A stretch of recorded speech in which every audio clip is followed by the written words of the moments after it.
파생결합펀드 DLF 사태와 관련해 투자자들의 배상 비율이 높게 책정될 것으로 전망되는데요. 금융당국은 재발을 막기 위해 제도 개선 종합대책을 마련하고 있습니다. 김용재 기자입니다. 사상 초유의 대규모 원금 손실로 논란이 된 DLF 사태. 앞서 금융감독원은 DLF 사태에 대한 합동 현장 검사를 마쳤습니다. 금융회사들이 투자자 보호보다는 자신의 이익을 중시하여 리스크 관리 소홀, 내부 통제 미흡, 불완전 판매 등의 문제점이 다수 발견되었습니다. 특히 불완전 판매 의심 사례는 전체 판매량 가운데 무려 절반을 넘을 것으로 전망됩니다. 당초 예상했던 20%의 2배가 넘습니다. 때문에 투자자가 받게 될 배상 비율도 높아질 것이라는 관측이 나옵니다. 분쟁 조정 과정에서 불완전 판매 정도 등이 종합적으로 고려돼 금융사 배상 비율이 정해지기 때문입니다. 하나은행과 우리은행의 전현직 행장에 대한 중징계 가능성도 커졌습니다. 여기에 DLF 상품을 판매한 은행사에 민사뿐 아니라 형사상 책임도 물어야 한다는 주장도 제기되고 있습니다. DLF 판매에서는 자본시장법상의 적합성과 적정성의 원칙을 위반했고요. 설명 의무를 위반했으며 또 포괄적 사기거래 금지 규정을 위반했습니다. 금융위원회는 현재 재발 방지를 위해 DLF 제도 개선 종합 대책을 마련 중입니다. 금감원과 소비자 단체 등 다양한 의견을 토대로 결정된 대책은 다음 주 발표될 예정입니다. OBS 뉴스 김용재입니다. 네, 그럼 이번 사태를 취재한 김용재 기자와 함께 직접 얘기 나눠보겠습니다. 자, 김 기자, 그럼 먼저 용어 정리를 좀 해야 될 것 같은데 DLS, DLF가 정확히 어떤 겁니까? 네, 이 두 단어는 뉴스에 많이 등장했지만 아직까지는 생소하신 분들이 많습니다. 간략하게 정리를 해봤는데요.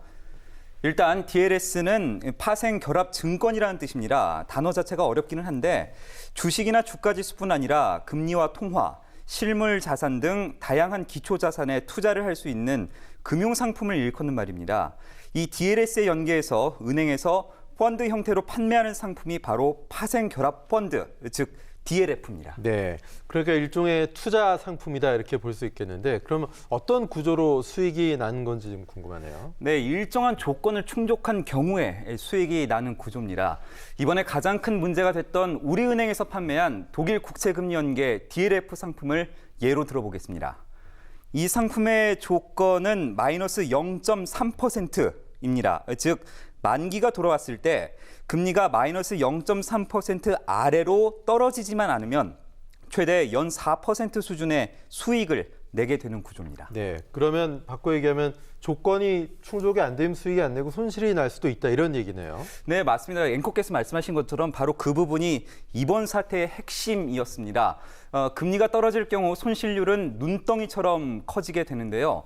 실제로 앞서 말씀드린 상품은 미중 무역 분쟁 등으로 금리가 추락하면서 만기였던 지난 9월 결국 사실상 원금 전액 손실이 확정됐습니다. 이 쿠폰 등으로 1.9%를 보전할 수 있었는데 쉽게 말하면 1억 원을 투자해서 겨우 단 190만 원만 돌려받은 셈이죠. 네, 원금 전액 손실 위험 부담이 있는 상품이었다라는 얘기인데 그렇다면 정확히 이번 사태 피해 규모가 어느 정도로 파악되고 있습니까? 예, 이번에 우리은행과 하나은행 등에서 7,900억 원어치의 DLF가 팔렸습니다.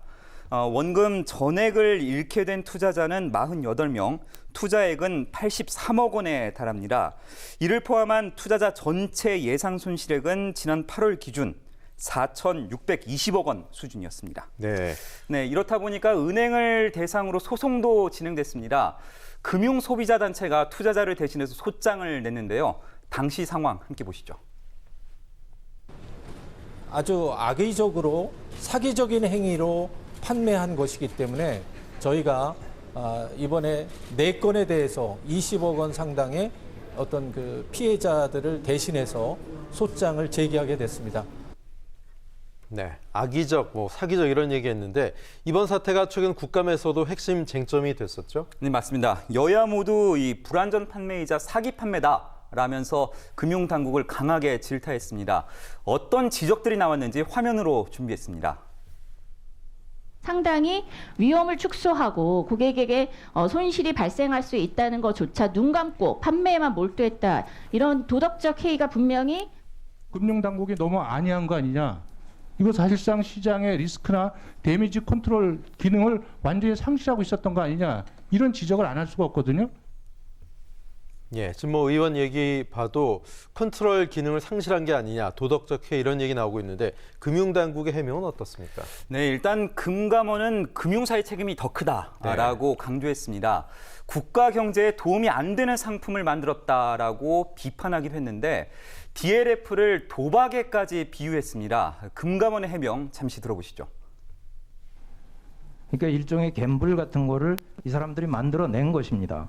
저는 그 부분에 대해서 금융회사가 책임져야 된다고 생각하고. 네, 그렇다면 무엇보다 이런 사태가 다시 재발하지 않도록 하는 게 중요할 텐데요, 그렇죠? 네, 맞습니다. 다음 주에 이제 DLF 제도 개선에 대한 종합 대책이 발표될 예정입니다. 유력 방안으로는 투자자에게 일정 기간 철회 기회를 제공하는 투자 숙려제와 금감원 책임을 강화하는 부원장 협의체 기능 강화 등이 현재 꼽히고 있는 상태입니다. 네. 네, 한편으로는 그나마 다행스러운 소식도 있었습니다. 최근 독일 10년물 국채 금리가 반등한 건데요. 만약 이 지금 수준의 금리를 유지하게 된다면 이번 달 12일과 19일 만기가 돌아오는 일부 DLF 상품은 원금을 모두 회수하게 될 전망입니다. 다만 잘 알고 계시다시피 이 투자는 수익과 손실이 상존합니다. 때문에 금융사는 위험 요소에 대해서 투자자에게 충분히 설명해 주는 것이 무엇보다 중요하고요. 이 투자자는 설명서 등을 통해서 수익률과 안전성을 꼼꼼히 보고 투자를 결정해야 리스크를 줄일 수 있다고 전문가들은 조언하고 있습니다. 네, 금융당국과 금융사 또 투자자까지 모두 신중해야겠군요. 김용규 기자가 말씀 잘 들었습니다.